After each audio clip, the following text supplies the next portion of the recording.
like the first 4 verses in chapter 14 is dealing with the liberation and conditioning of living entities.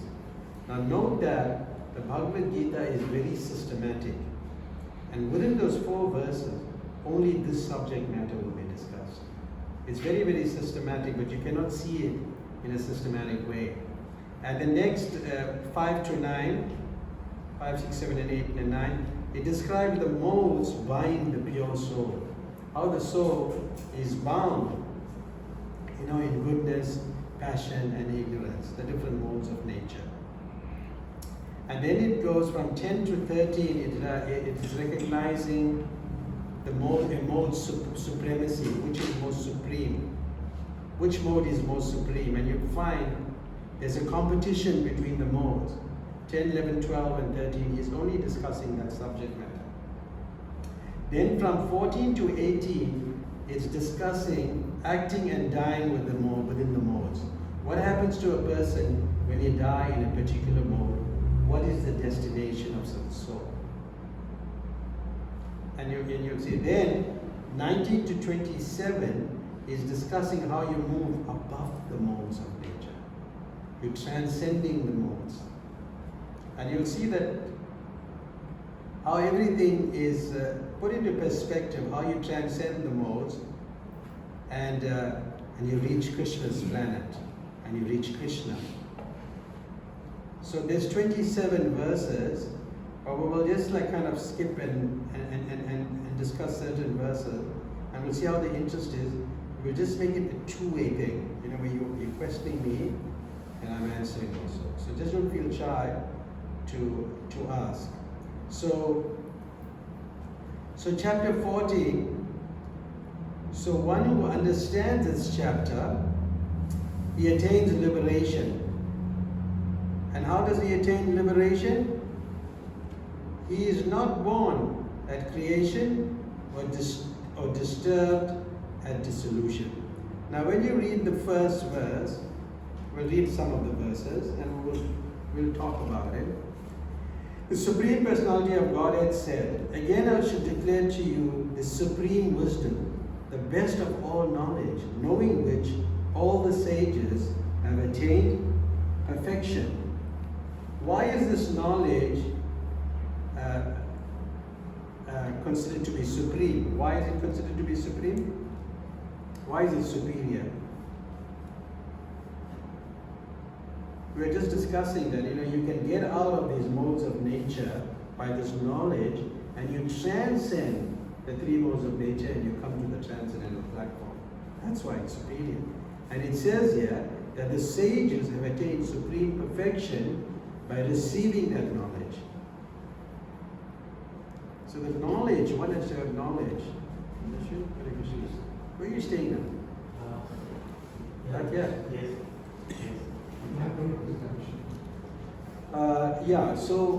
So this knowledge is very powerful, and then in the purport there's many points to note here.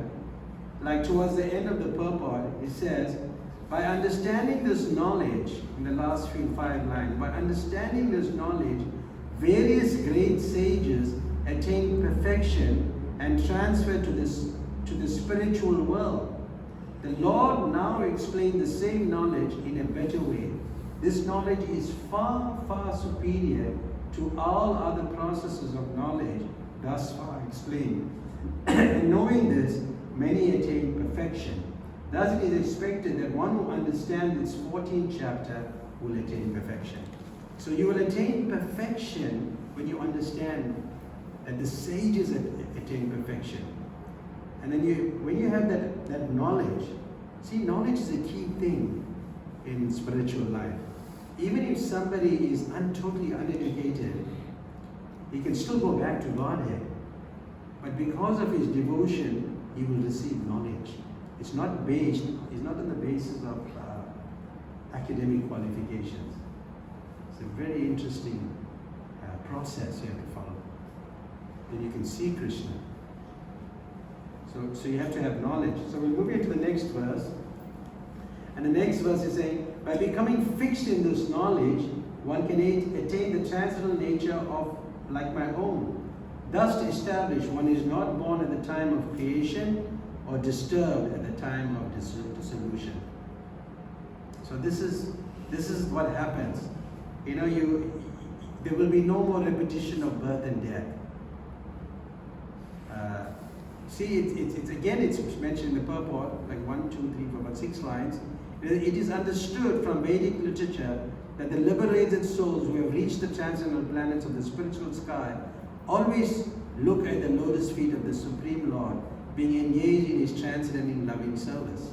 So even after liberation, the devotees do not lose their individual identities. You don't become one. We always remain two. Even like, you know, sometimes, you know, in Mayavad philosophy, there's arguments that, you know, that we are one. But the point is, you know, like you quite often hear, you know, Hindus say all rivers run to the same sea.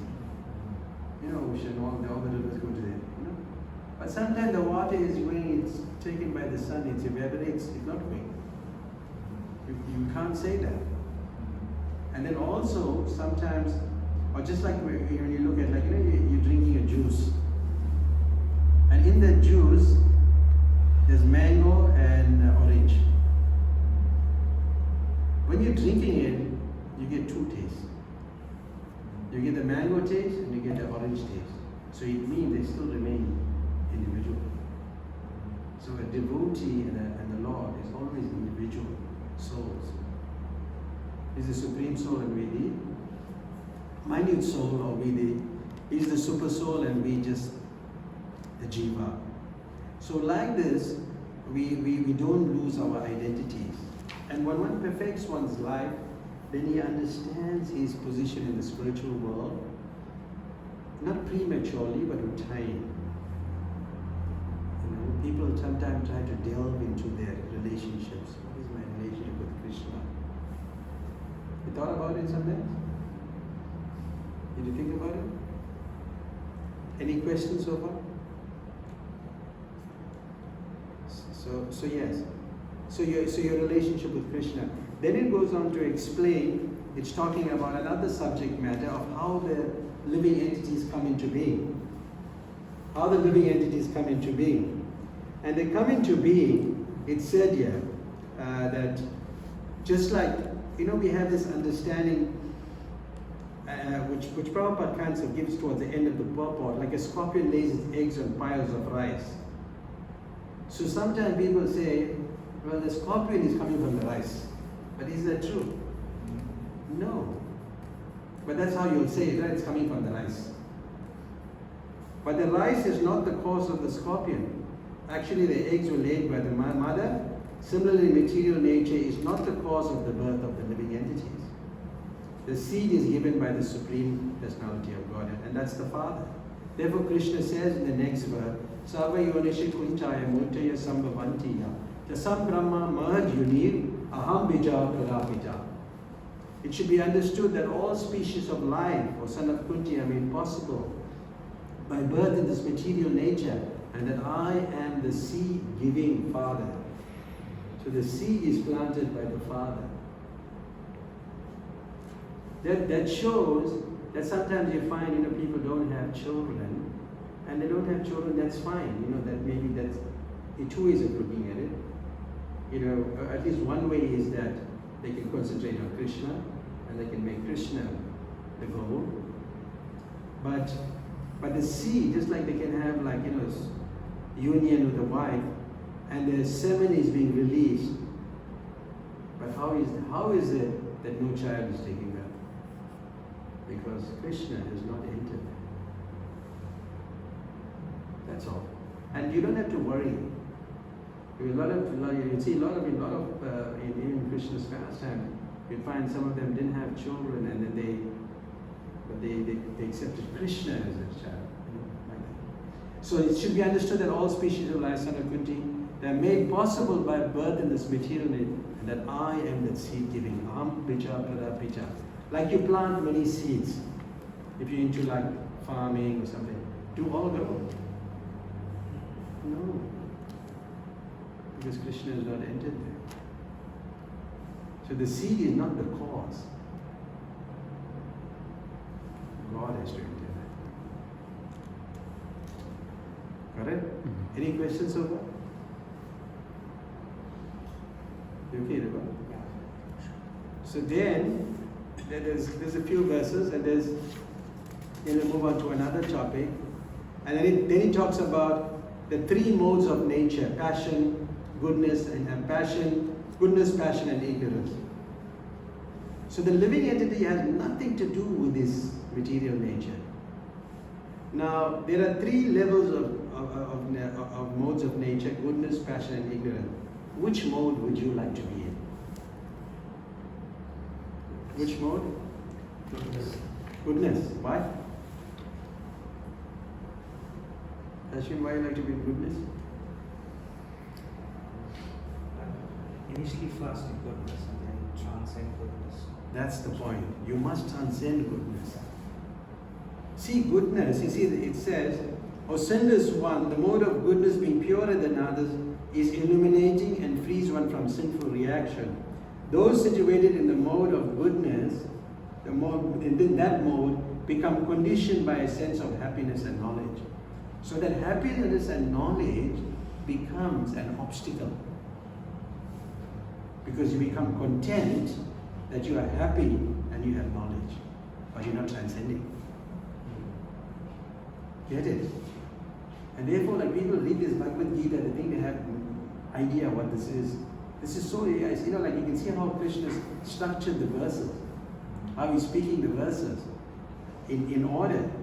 You become, you become happy, and then it says they become conditioned, like just like in a Hare Krishna. Come, nice.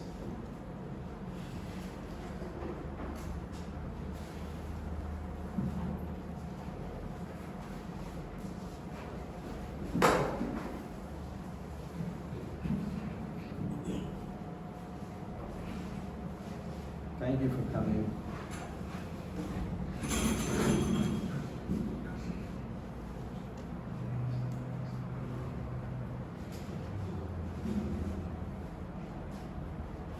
So yes, so just like if you have a lot of knowledge, like let's say materially. Like materially you have knowledge, you're very well respected for your knowledge, right? Because the person is in the mode of goodness, that he feels he has advanced knowledge, and what does he think? He's better than others. That's an obstacle. You get it? See how that same goodness becomes an obstacle on the path of practice of moving ahead. I'm just doing it very briefly. So you can ask anything you want. Any questions about it? You okay? Yeah. So that becomes a. So if I want to ask about the Paramatma, is it separate for each person, or is it all one? The Paramatma. No, you sitting here. You're only one person. Yeah. In each individual, is it all connected? See, is it all separate? The super soul is one. Mm-hmm. Right? Mm-hmm. The super soul is one. It's there in the 15th chapter. Mm-hmm. The super soul is one, but it expands itself into every body. So it's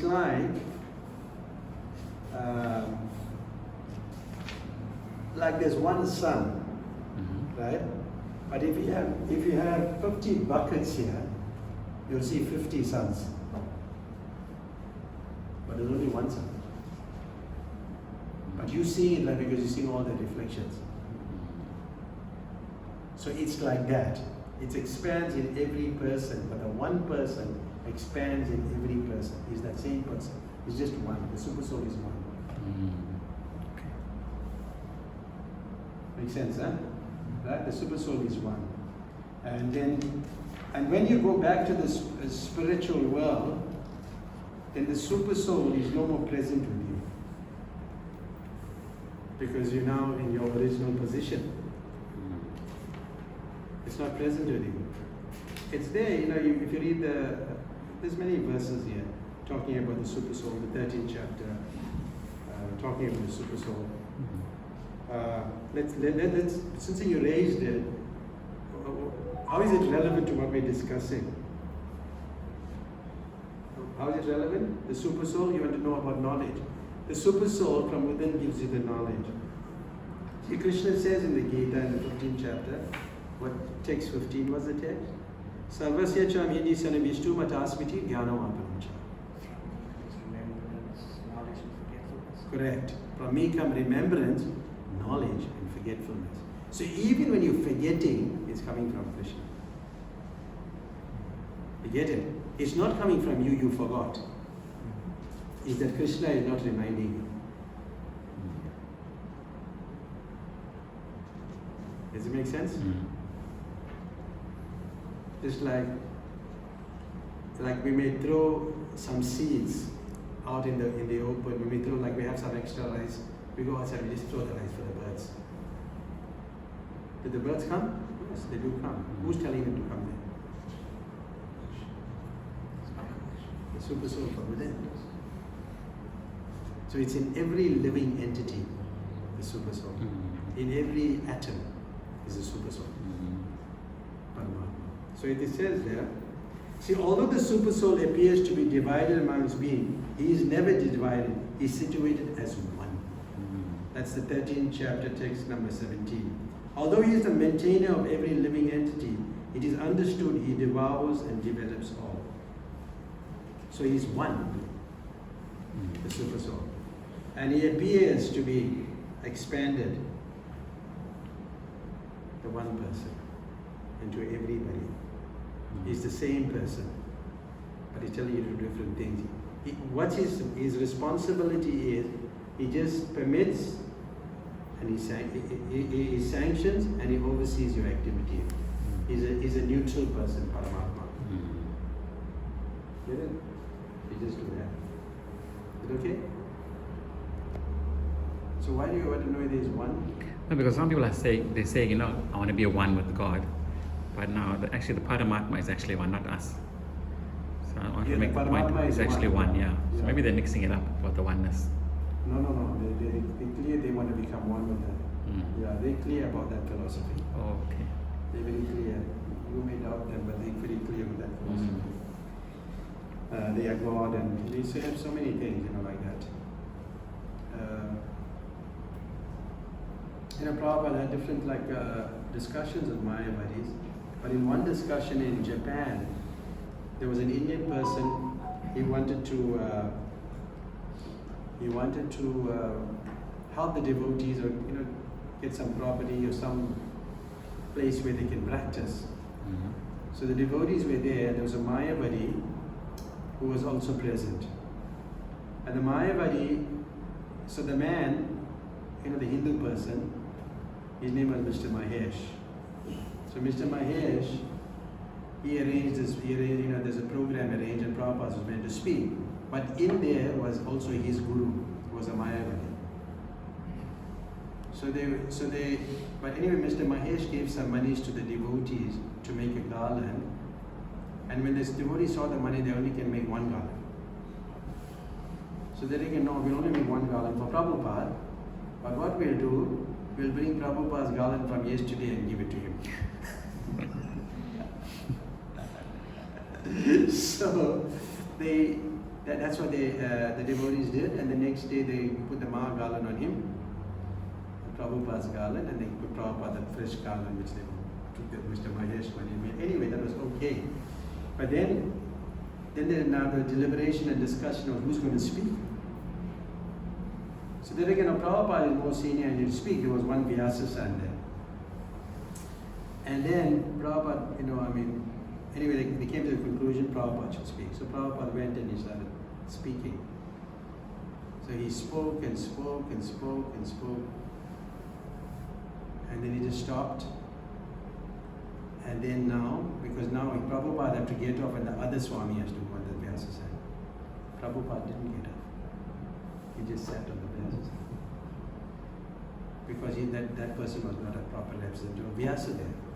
So he just sat And then put maybe they put another chair and the Swami sat and he started speaking. So he's speaking in Hindi.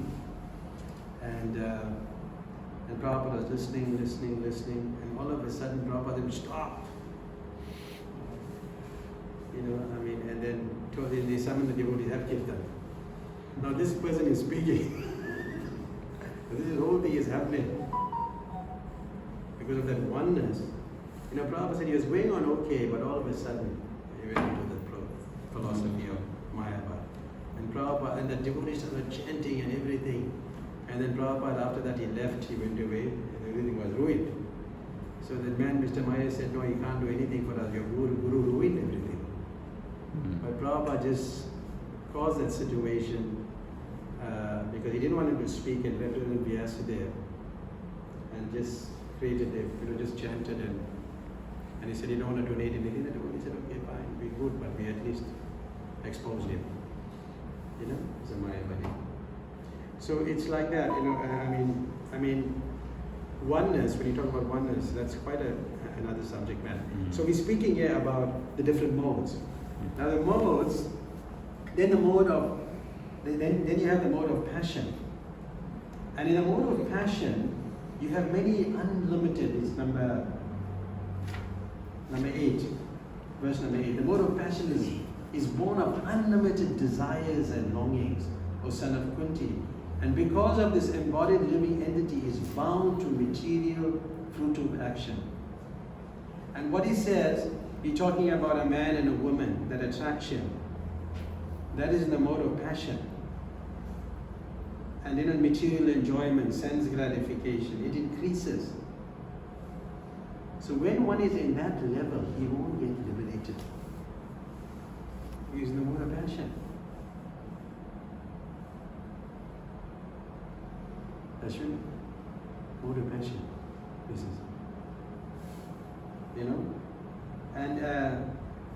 and the mode of passion is like there's hankering for thing, and then you get married. You may get married. Then you have wife, you have children, and baby, you become entangled with it, isn't it? You have to spend all your life just worrying about your children. Then they'll marry. Then they'll have grandchildren. Oh, that's even worse. Isn't it? Then you attach to your grandchildren. It's a mess. So this increases the mode of passion. And you cannot go so easily from the mode of passion even to the mode of goodness. Then he talks about the mode of darkness. And this is, he says, mode of darkness, O son of Bharata, know that the mode of darkness born of ignorance is the delusion of all embodied living entities. The results of this mode are madness, indolence, and sleep, which bind the conditioned soul. So people sleep for long hours. Prabhupada says, how many hours in the end? 6 hours. 6 hours is sufficient. But you find people sleep all parts of the day. That's the mode of ignorance. Get it? Any questions or comments so far? This is completely the opposite of the modes of passion and goodness. This mode of tamas. People are madly accumulating money, Prabhupada says, and working very hard all day and night, not caring for the eternal spirit. People just work. You ask them, why are you making this money? What are you going to do with it? But there's also, you can't use this verse for laziness now. Say, I don't want so much money. Bhagavad Gita is saying, no. But Bhagavad Gita is saying, you will have money to live also. To maintain your physical body, you have to work. But not to the extent where you accumulate wealth. What do you think, Alan? You see it every day. Huh? In the corporate world, you see it every day. Every day, people are just chasing money. Yeah. Chasing money. People can kill for money. Kill for money. And cheating is going on. People just want money. But what will they do with the money? The grandchildren enjoy, they leave it for the family members. And they die like donkeys and dogs. Isn't it? So many cases. like that, yeah. So mode of darkness. So it gave a description of the mode. Then he talks about, O son of Bharat, the mode of goodness condition one to happiness, passion condition one to fruit of action, and ignorance covers one knowledge and binds one to madness. See, a person who's in the level of goodness, he's just happy with what he's doing. You know, he may be a scientist or an educator. In his field of knowledge, he's very proud. Ooh, I'm working very well, I got a top job, you know. You find this, right? People are very proud of their work. But you're earning money and you're just living like a dog. You know? So they're proud of their work. They have people like that. A person, a mode of passion, he just wants to acquire more and more.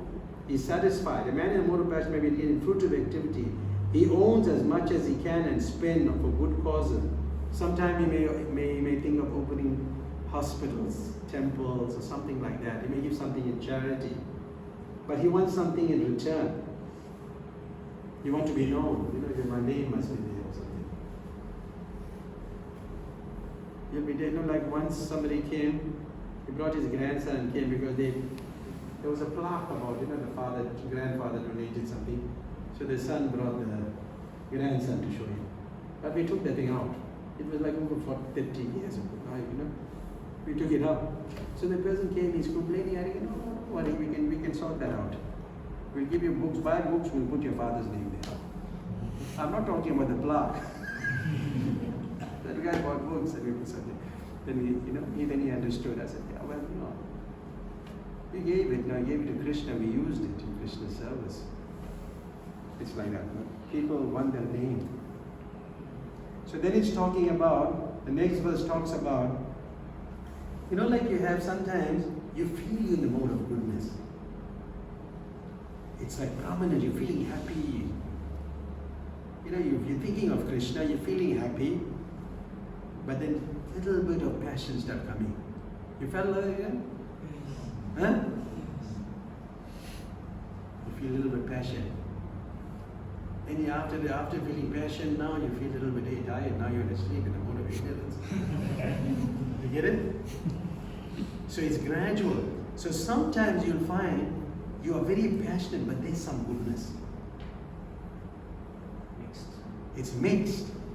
So there is a constant competition for this mode. In no cases, it's pure goodness. There's always going to be a slight mixture. Because there's a competition. You get it? That's what it is. They're talking here. Sometimes the mode of goodness becomes prominent, defeating the modes of passion and ignorance. O son of Bharata, sometimes the mode of passion defeat goodness and ignorance. See that? And at other times, ignorance defeat goodness and passion. In this way, there is always a constant competition for supremacy. Do you find that in your own life? But then it talks about pure goodness. See the last 3 lines of the purport? 3 or 4 lines. Although there are these 3 modes of material nature, if one is determined, he can be blessed by the mode of goodness, and by transcending the mode of goodness, he can be situated in pure goodness, which is called the Vasudev state, a state in which one can understand the science of God. Just like we see so many people seated here, we normally don't see many people taking to Bhagavad Gita. You know what? The Vedic literature is covered with 96% of the Vedic literature is just based on what Hindus do. So therefore you must not laugh at them, because they're doing what's in the scripture. They have not transcended and come to this point. You get it? Any questions so far? They are advancing in their own way, and but they suffer. They don't come to this point of understanding the Vaishnava scriptures. They don't have that opportunity.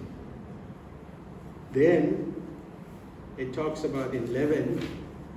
Then now it's talking about the manifestation of the mode of goodness can be experienced when all gates of the body is illuminated by knowledge. Meaning that all your gates, there's 9 gates, like the ears, nose, mouth, like that. There's 9 gates. And these 9 gates, illuminated by knowledge, means that inside you feel, he said towards the end, he says, one becomes cleansed inside and outside. In every gate there is a development of the symptom of happiness, and that position is of goodness. So your heart is getting cleansed. Somebody in the mode of goodness is not an envious person, but he's still under the mode. Remember that. He may be good, but he's still under the modes. But a devotee, he may be in the mode of passion, but because he's giving his life to Krishna, he's better than the person in the mode of goodness. Although he's in a lower mode, but he's still in a higher position, because he's trying to understand who God is. This person in the mode of goodness is content. He's satisfied. That's the difference. So this is how you have to understand the Gita, and you apply it to your life. Then it says what the mode of passion, the symptoms are: attachment, intense endeavor, there's desire to control, there's, hankering. You want a nice house, you want nice vehicles, you want so many nice things.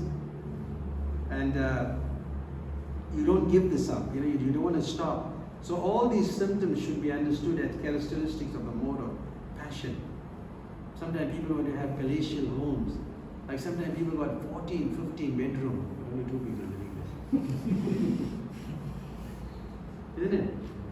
Unless they're detailed, they will go and stay in one room every day, and move around. We don't know. But one man reckoned he got about 6 bathrooms and 14 bedrooms.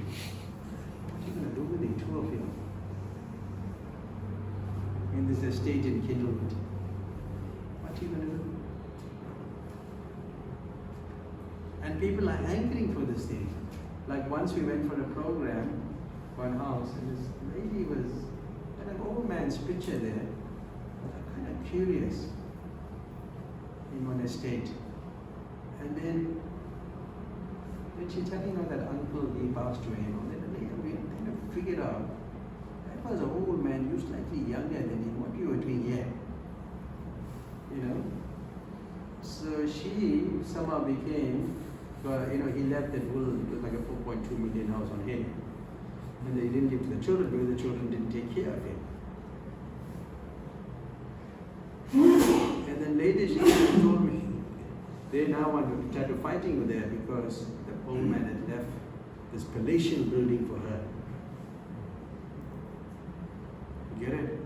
So this hankering, this is the mode of passion. What are you going to do with all these things? You're going to leave it anyway.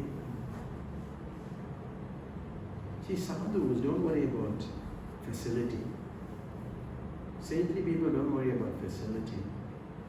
They just go on preaching, God's, Krishna consciousness. They just preach, and they just depend on Krishna. So then he's talking about when there is an increase of the mode of ignorance of son of Kuru, darkness, inertia, madness, and illusion is manifested. Illusion.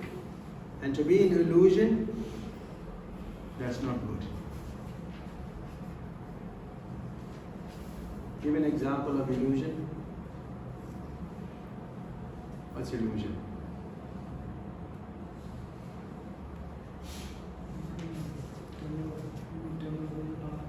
Yeah, that's the point. When you don't know who you are, that's illusion. Because if you know you're the body, you're the spirit soul and this body is temporary, then you can make advancement. Otherwise, you're an illusion. Everything will just seem, you're going nowhere because we come to this campus here at the top, yeah? And then there's more, tomorrow we'll be there. We meet so many students, they don't really know who they are. But one day, there was a young girl came, I spoke to her. We were there that day, some weeks back, she came with a computer and she's taking notes. You remember that? And she was like, I was asking her yesterday, my God, I don't know, somehow she's got this wound. Honestly. She just got it. You know, she came with the right consciousness and she was understanding this process. And I explained about, you know, the body. And later I sent a small clip of Bhakti Swami to her. And she was so inspired by it. She was so inspired that too many calls I'm getting. I'm supposed to be in a meeting, a National Council meeting. Yeah. She was so inspired by it, by Bhakti Tito, was explaining this point that you're not this body. So that understanding we should have. Then now Krishna is talking about when you die in goodness, when you die in passion, and when you die in ignorance. See, now he didn't mix all the points up. See, he separated it. But I'm just doing it very briefly, just giving you a quick overview on it. And then, when one dies in the mode of goodness, he attains to the higher planets of the great sages. That's what happens to a person who dies in the mode of goodness. So he goes to higher planets, he'll live for a long time, he associates with sages, and he'll come down somewhat. Now my question to you is, do you want to come back yet? Why not? Such a nice place. Mm-hmm. Do you want to come back yet? No? Paramatma, you'd like to come back? It is Krishna Katha. Krishna Katha. Yeah, always. Krishna Katha is always going on in ISKCON. You can come and join ISKCON again. Will you come back? Live in our Hare Krishna temple every day. Get up in the morning at 3 o'clock. You do that? Very hard to. People think, hey, what these people are doing in the Hare Krishna temple? What you're doing?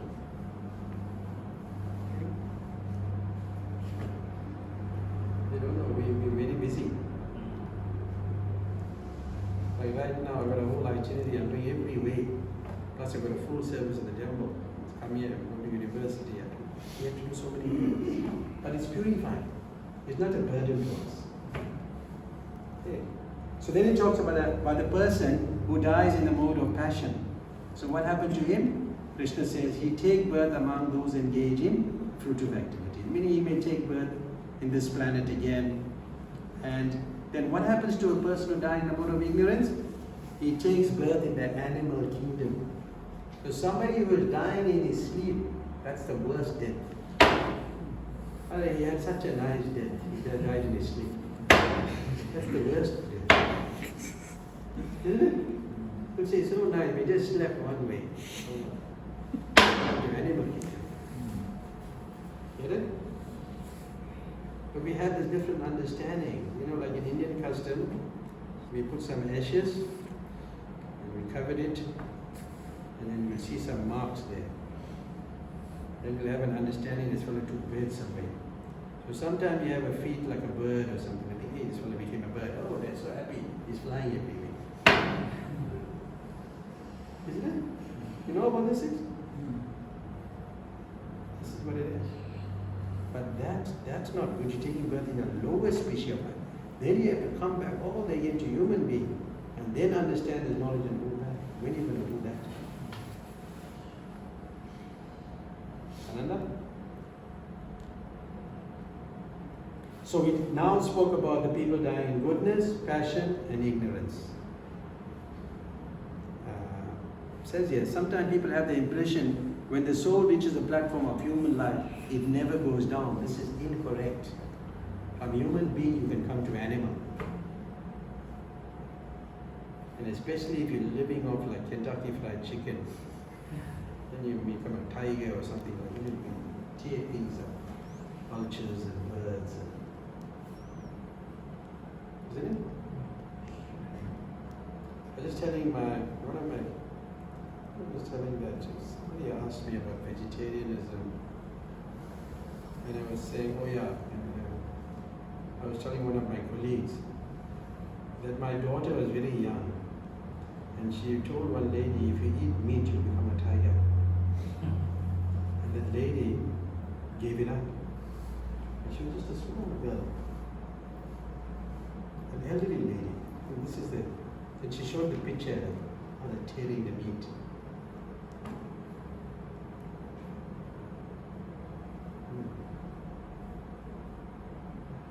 So yes, you die in a mode of good ignorance, you go down to animal kingdom. So there's no guarantee. What at the time of death if you're thinking of your dog? You know your dogs? Well done, well done. Anybody got dogs? You got dogs?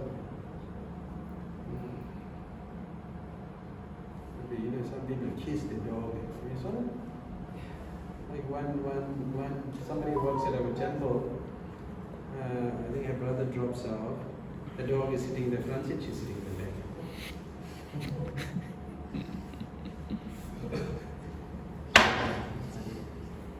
You go to animal kingdom, you go lower, attached to dog.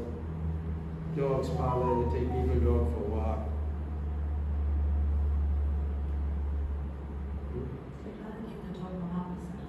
Huh? Can they give the dog some Mahaprasad? Yeah. Give it a chance. Yeah. People have different ideas. It's like when they say, like one man was saying, there was killing a snake. They had some chanting going on, and they're killing the snake. Okay, you know what I mean. But the snake might bite you. You have to be careful. So snakes are envious by nature. They're going to bite you whether you have to harm them or not. Yeah, people do different things. But yes, Vaishnava is like compassionate and he can do some things like that. Okay. Then we got a few more verses. We just got about 14 minutes. Huh? Yeah, but not 20 minutes. 20 minutes, okay. So what happens to the case about animals that, let's say the story is about Gajendra the elephant and let's say the monkeys that help Ram. Yeah. So what happens to them? That, are these real stories?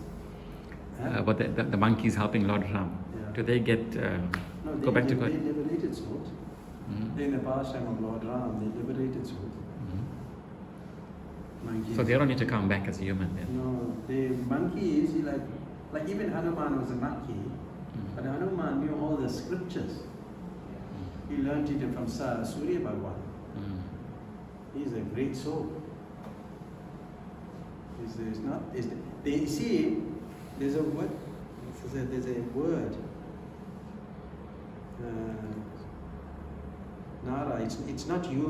Nara means human, but it's not human. It's more than human. They are more than a human being.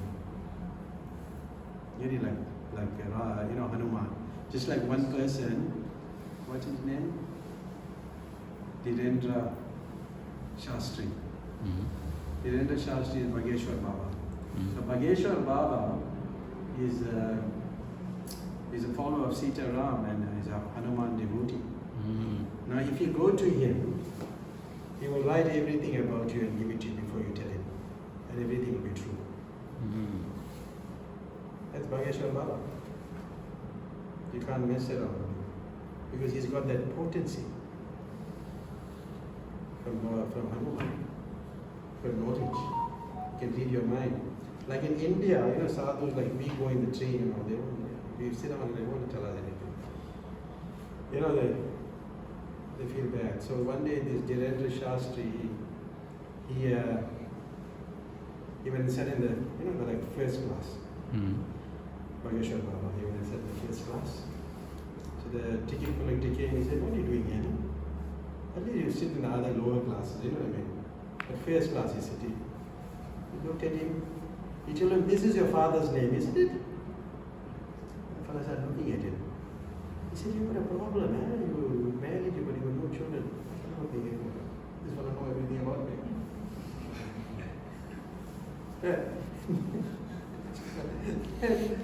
He told him all what the problem is. Told him what is it. God looked in his pocket over some money and gave him. Now the ticket inspector is giving him money. But that's India. And they understand it, giving him money. So you get people, these people are worshipping, you think they're worshipping an animal, monkey? No. Sita, Ram, Lakshman, Hanuman. Yeah, Jai Sri Ram. I mean, that's what they're eating now. Really happy at the temple. Jai Sri Ram. Yeah, we grew up with this thing, so we have faith. Okay? Yes, thank you so much. So the animals, the lowest species, like in the pastime of Lord Chaitanya, there was a dog that followed Sivananda Sain. Mm. And then later he was having coconut pulp from Lord Chaitanya. He went back to Godhead. Dogs. Yeah. You get liberation. Like there was one man living in up Kennedy Road. And if you go from Elf Place, you can also go to his house. His name was Madan Singh. So I used to visit him very regularly. We should have kirtan, he loves Krishna and devotee. And he had dogs, and he was very attached to them. He did cremation and all for the dog. Mm. When he passed away, he would give it prasadam. He treated it as like one of his children. That's another thing, but if you get attached to the animal, then what if you're thinking of the animal? What's going to happen to you? Mm. Huh? Say for example, like fish is in the mode of goodness, passion, or ignorance. Ignorance. It's in the water, it's swimming. Now sometimes people are very proud of their swimming ability. But you know what they are training to become? Fish. They are training to become fish. The next one. And say, no, Lord Chaitanya was swimming. Yes, he was swimming. So, if you want to become a fish, you'll be able to play in the water and go under the water, you can travel, and you can swim the whole night. Become a fish. So then moving on to a few more verses, and then we'll okay, let's go through it quickly. The result of pious action, 16, is pure and said to be in the mode of goodness, but action done in the mode of passion results in misery, and action performed in the mode of ignorance results in foolishness. So you have pious activities. Some people are just good people. They can do, maybe they'll make arrangements to build a well for you. You can get some water, or they may bring water to you. You know how you find people during COVID time and all, they were helping others. So that is the mode of goodness, not spiritual. Goodness. Okay? And then you become happy. But there are activities that, like you're killing animals and all those, things in the mode of ignorance. Prabhupada speaks about it. We won't talk too much about it, but all of you are vegetarians, isn't it? It's not affecting you. So we won't talk about vegetarianism here. Right? So that's what it's speaking about. Then, from the mode of goodness, real knowledge develops. From the mode of passion, greed develops. And from the mode of ignorance develops foolish, madness, and illusion. So these are the things that happens. Goodness, you get knowledge. And then passion, you become greedy. We discussed that. People want more and more. If one wants happiness at all, the money will not help him. He has to elevate himself in the mode of goodness. And surely by practicing Krishna consciousness. See, people have a lot of money. You saw them happy? They're scared now somebody's going to take it away from them. They're very scared. Especially when you go to India, you don't know where to keep your money. Because you've got people there, those people can read, you've got a lot of money. Indians are just so... You think the Africans are good, yet stealing. You can't beat an Indian. They'll have knowledge about you. How much money you got, and take it out. Yeah. So, this type of... It's miserable. You live a miserable life. And then he's talking about those who do in the mode of goodness go upward to the higher planets, which we spoke about. Those in passion, they live on earthly planets, which we mentioned. And those in the mode of ignorance go down to hellish planets. And in hell, the suffering is very painful. Imagine you're going to hell. You know, when you're going, there are dogs. There are 720 dogs, I think, in the scriptures mentioned. And when you go to this hellish planet, it just tears your flesh. You know? That's hellish. That's hell. And when you're going, when the soul it's wrapped in a cloth or whatever, and it's going to the hellish planet, and the treatment it gets, you feel pain.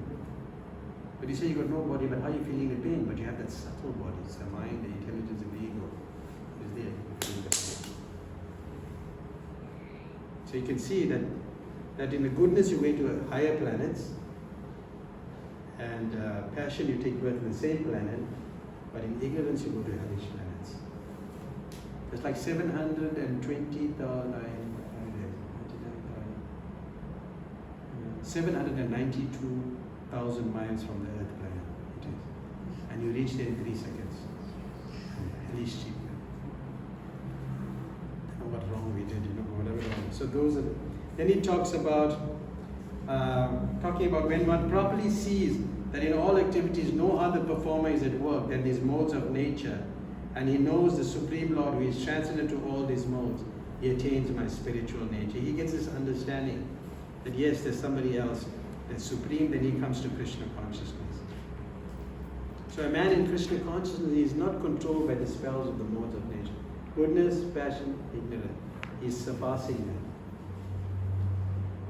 Sometimes, when you're a devotee, you can be the mode of passion. Because now you must work yourself up to at least goodness and move over that. Because sometimes we can sing, we can dance, we can do everything, we can go to a temple, make garlands, I don't know, we'll go to Namahata, arrange programs. It should be just being external.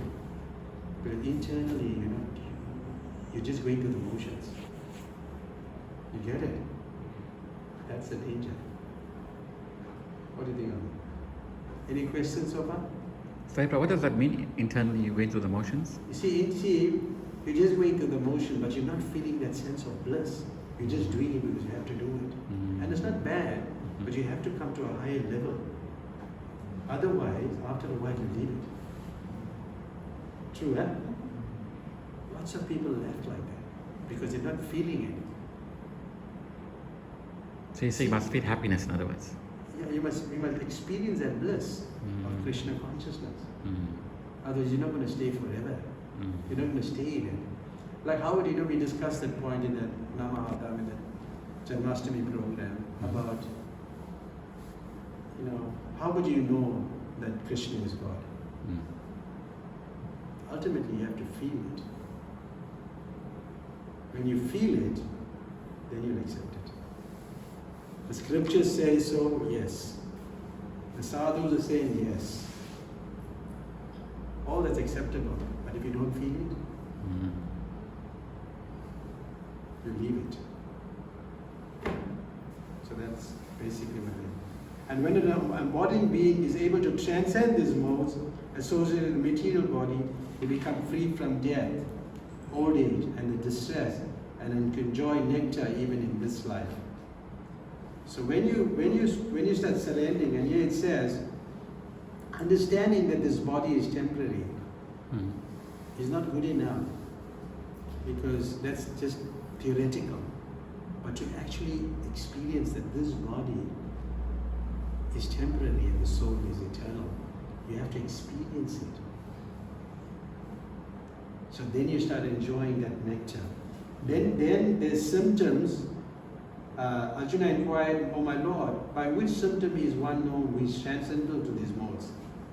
So how would you know somebody is transcendental? What is his behavior, and how does he transcend the modes of nature? And Krishna answers from 22 to 25 that these are the qualities that you have to look at, that somebody is transcended the modes of material nature. And let's read it quickly, right? The Supreme Personality of Godhead said, "O son of Pandu, he who does not hate illumination, attachment and delusion, when they are present, or long for them when they disappear, who is unwavering and undisturbed through all these reactions of the material quality, remaining neutral and transcendental, knowing that the modes alone are active, who is situated in the self and regards alike happiness and distress, meaning he treats happiness and distress the same, who looks upon a lump of earth, a stone, and a piece of gold with an equal eye, meaning that he sees gold and he sees a stone, no difference in it. But as soon as you see it, you can put you throw your cloth over it or something, you throw something over it. You don't have somebody else to see it. And you'll pick it up with your cloth, isn't it? And you'll go away. So, who is equals toward the desirable and undesirable, who is steady, situated equally in praise and blame. When somebody praises you, you feel happy, and when somebody blames you, you still feel happy. That's what it means, transcending the modes. Just like when somebody praises you, you feel all happy. When somebody blames you, oh, you the fellow breaking the namahata. Oh, right. You might be able to say, oh, you must still be happy. You get it? Praise and blame. Then you transcend it. So it's very clear. So when somebody is transcending, he must look at these. He must see, do you treat your enemy and your friend the same? Do you? No. You still have some grudge inside there, you hold it there. But a person who's transcending the modes doesn't do that. So we are very far away from this thing. Then it talks about, and has renounced all material activity. Such a person is said to have transcended the modes. Honor and dishonor, he's not concerned about it. He's equally disposed to everything. He sees everything equal. Such a person is transcending the mode. He's not yet on the top, but he's moving. So then, it's a long way to go, man. We're going to go 2 verses.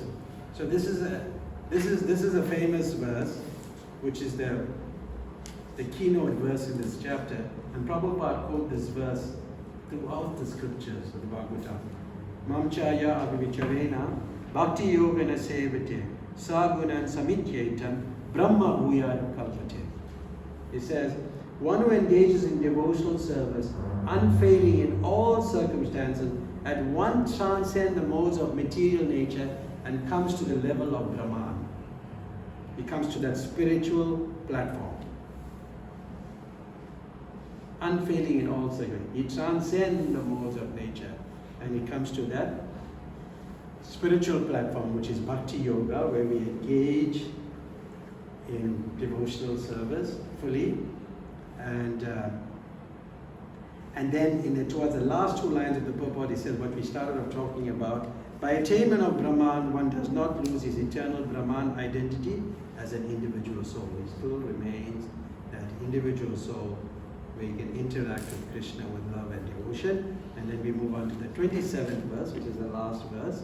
It talks about, and I am the basis of the impersonal Brahman, which is immortal, imperishable, and eternal, and is the constitutional position of ultimate happiness. So there's a long purport given. Then he talks about the different levels of realization, which we went through. We spoke about Brahman, Paramatma, and Bhagavad, the 3 features of the absolute truth. And if somebody is in the Brahman platform, he's partially understanding the absolute truth. Somebody is on the Super Soul platform, he understands both, so he knows more. But somebody in the Bhagavan feature, he knows everything. So it's talking about all that, and then in the end, it says, where is it? Which time is it? Then he talks about how one engages in devotional service. He's offering to the Lord with love and devotion, chanting the holy names. And then by following such process, one becomes completely detached from all material activities. One can thus situate himself in the Brahma Jyoti, or the different varieties of Brahman conception, is equal to the Supreme Personality of God in equality. So one can reach the impersonal Brahman platform. He enters the light of Krishna, that effulgence, but then now he remains dormant, because by nature the soul is active, but he's caught. So what happens to him? So after a while again he falls down. But sometime from that point we can go up. But very rarely. It still can go up. But very rarely. Okay, so we'll stop here. We covered the whole Bhagavad Gita. Is it okay? Yes, thank you so much, sir. In the Bhagavad Gita, the 27 verses from the 14th chapter. So you must first have an overview of this and then you hone into it. So when I'm teaching the Bhakti Sastra Shuddha, I do a recording and I send it. They hear the whole philosophy. So when they come, we just have discussion. 2 hours of solid discussion. Stop. Any questions or comments? We're just on time. Any questions? I have a question. Yeah. So earlier on, we were speaking about 3 modes of nature, and Krishna speaks about the person in mode of ignorance, and then you mentioned that if a person passes away in his sleep, know that to be the mode of ignorance. I understand that much. What if a devotee passes away? If a devotee passes away, Prabhupada said that, that Lord Chaitanya will come into the mind of the devotee. Yeah. But generally devotees are conscious when they're passing away, most of them. They'll be conscious, even Prabhupada to the last moment he was still preaching. Krishna consciousness. And there was a devotee, so many devotees had there was one devotee, he was reading the Life's Final Exam. You know that book? Yes, sir. It's a very beautiful book. Yeah. How people pass away at their time of death. And somehow when you have differences with devotees, you must resolve that. Because if you don't do that, then what will happen in you won't go back to body. Because that will become an obstacle. So don't, if devotees say anything, don't bother. Even if it's good or bad, good is okay, but bad, even if it's bad, just think you want to transcend the modes of material nature, don't tell them anything. Because you don't lose. I had this experience. Anyway, it's a long story. But somebody wrote some nasty things. And and it was not true. So what I did, I left it. We didn't do anything. The other person didn't know what to do. So then they're realizing, then they start introspecting. Hey, I made a big mistake. Get it? You must do it like that. You leave it because in the end you don't lose anything. Because that person will die, you will die, you want to go back to God. So don't harm that person, just leave that person. Get it? Don't tell them anything. Ashwin has been there for 35, 37 years. What? How many? 38 years, huh? What? How long? Decades. I know him from day one. Isn't it? Day one. But he's been a sincere guy. He always came to the temple. Always coming to see Krishna, despite all challenges. I know all about him. But he's really still comes to the temple. Right, Ajay? Must always do that, huh? Don't leave him. We pray that you do well. He's always kind to me also. Thank you. Yeah. His mother was an amazing lady. Isn't it? Yes. An amazing soul. Quite an amazing soul.